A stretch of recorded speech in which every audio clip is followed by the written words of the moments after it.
Hey y'all, how are you? I hope you're having a great day. I am filming today from Austin, Texas. I've come here for the weekend and I wanted to showcase the tree, the palm tree, because I don't have palm trees where I live. And so I thought that would be a good little backdrop for our video here today. So if you're not feeling very tropical, then take a look at that tree. Maybe you'll start feeling more tropical.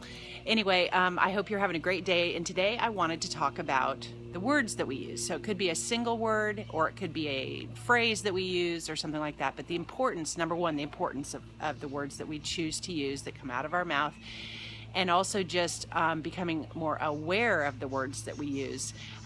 So recently, now, and again, if we were talking today about a word like awesome or wonderful or something like that, I probably wouldn't be doing a blog post on this because those are great words and they're positive. But now, awesome and wonderful can be overused also. I think I may overuse the word awesome. I'm not sure, but I think I might. Anyway, but the words I wanted to talk about today are have and get, being used with have to or get to. So lately, this has just come up for me. I've been thinking about it a lot. It pops up in a book, it pops up in a podcast. So I was listening to a podcast a couple weeks ago. Michael Hyatt has a great podcast, and he was talking about this exact same thing about using the word have to and get to. And when you say I have to, it's like you're dreading it and it's something that you don't want to do.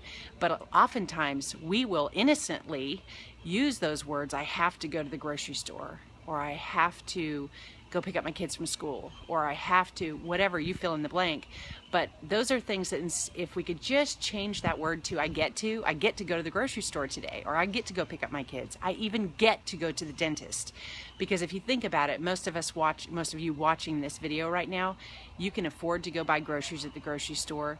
You can you have the opportunity to go to the dentist and have your teeth worked on if you need them to be worked on. And you have, if you have children, the fact that you even have the opportunity to go pick them up from school one day is huge, huge blessing. So you get the point. And so that was Michael Hyatt's whole podcast was on that. He gave all kinds of great examples and all that. So again, I want you to think about that. Just by switching one little word around and saying, instead of I have to do this, that I get to do this, how it can really change your perspective and your mindset. And I know it sounds like, no, that's not going to change it, or no, I'm not getting bummed out by using that word. But the truth is, when we use those words, it will shift how you feel about something. If you just try it, So you'll be surprised. So the other thing is, I was reading a book called Essentialism by Greg McKeown, I think it's pronounced. This book is Essentialism. It's about, sort of taking away the things in your life that are not, helping you to be productive and making the impact that you want in this world, and kind of narrowing it down and doing the things that would make the biggest impact in your life and bring you most meaning.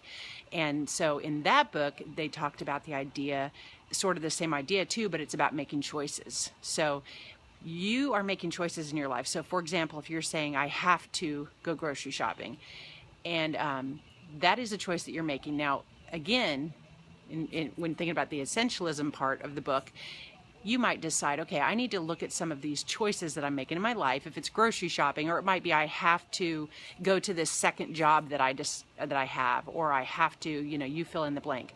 But need to think about the choices that we're making. And number one, maybe there are some choices that you're making and you're saying, I have to do this. So you could just change the word and your perspective on them and say, wow, I get to do this, and start feeling the gratitude coming in and the fact that you have these wonderful opportunities. Or you may think, by really being aware of this, that these are things that you don't want in your life, that these are things that I don't want to be doing. You might be able to delegate them. Whoops, there goes my book. Or you might be able just to get rid of them, dismiss them altogether. So that's something for you yourself just to decide on. So one thing too, another word, now this is not the have or the get to, but just as an overall idea of being aware of the words that we use. I lately, the last couple months, have been, and my husband brought this up to me, I have been using the word annoying a lot. And so I might be in traffic and I'm annoyed by the other drivers, or I'm annoyed by somebody being loud in the grocery store, or I'm annoyed by someone. And I started using that word quite a lot, and I'm glad that he brought it to my attention, because then I started really watching myself. And now every time I say it, I think to myself, is it is it really that annoying, or am I kind of putting such a negative spin on these things that it almost makes me start getting more annoyed with everything? So that's an example right there, you know, switching the word between have or get, trying to dismiss that word completely out of my vocabulary, unless it's called for, has been very helpful to me, because I think I was starting to get more annoyed about a lot of different things, which is not my personality at all, but I sort of like let that take over. So a couple things I just wanted to challenge you with today is, number one, when you know, if you think about this every time you say the word have, or a word annoying or whatever like that, but think about the have and the get to. When you are using that with something, think about using the word get to, and then be filled with the gratitude. Think about the reason, why do I get to do this? I get to do this because I get to go grocery shopping, because I have a job that I make, you know, I bring home money. I get to do that. I even get to get in my car and drive to the grocery store because I have a car. I have gas to take me to the car or to the grocery store. And so you can put that with every single thing. The fact that I you know, here I'm in Austin, I'm actually coming for a, you know, a good reason, but say I had a work trip here, I could say, oh, I have to go to Austin for a work trip. That was actually one of the examples Michael Hyatt used. I think this really hit him, was when he was on an airplane and somebody said, oh, speaking of airplanes, cue the sound. He said he was sitting next to somebody and said something about having to go speak at this event. And then he realized later that he should not have said that. He gets to speak at this event. He gets paid to go speak. He has this wonderful opportunity to share his ideas and do this type of thing. And so that was sort of the mind shift, I think, for him. I think that's what he said in his podcast. So number one, that you have the gratitude. And then secondly, what did I have? My second point. It fell down in that book. Hold on a second.